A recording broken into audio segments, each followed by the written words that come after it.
much. Well, in taking note of this particular document, I note that this refers to a long-standing request that this Senate has with the Minister to disclose information about the payments from the government's housing programs to certain organisations that have been successful in tenders under the Housing Australia Future Fund program. Now, this original order for production goes back to February this year. There was no compliance provided, and so there was clerk's advice given to the Minister after the election, and the Minister did provide voluminous documentation, most of which is blacked out, and does not provide the information that is required. So I make the point that former Senator Patrick has reminded me that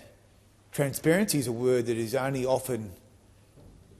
uttered from the opposition benches.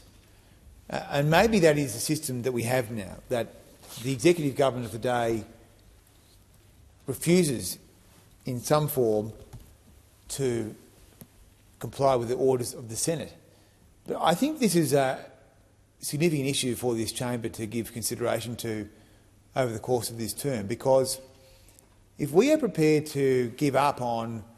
the orders of the Senate to produce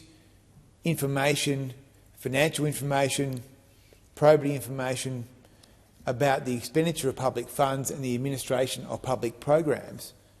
then we are giving up on one of the core functions of this chamber. And we are supposed to be able to discover and to interrogate the activities of the executive. And I fear that unless people have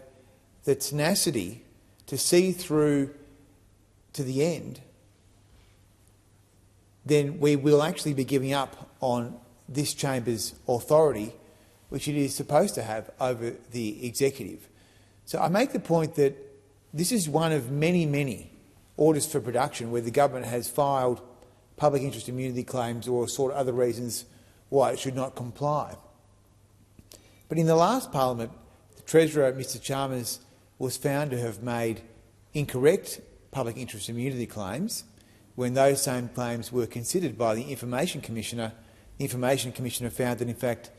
in one particular case, it didn't have anything to do with being commercial in confidence. It was just the Treasurer seeking to cover up secret lobbying by an organisation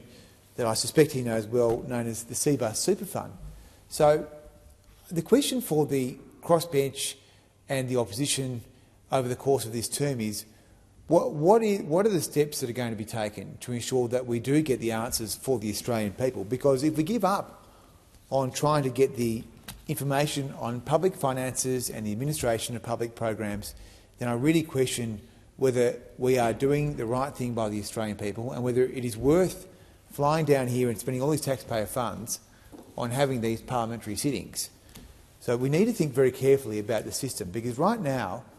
effectively, all we have is a referral to the Privileges Committee if all the other avenues are exhausted, which is could be a very extreme outcome. So other parliaments have other ways of dealing with an executive that is unwilling to provide basic information. I think that is now a conversation we need to have based on the information provided to us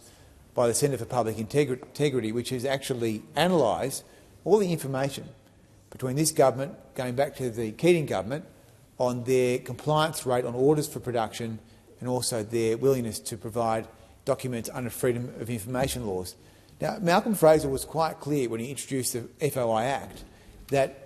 people of Australia will have a better understanding of the activities of the government, and the government will be better if there is transparency. And so the degradation of the Freedom of Information laws under this government and now their proposal to gut the laws really shows the depths that this government has sunk to.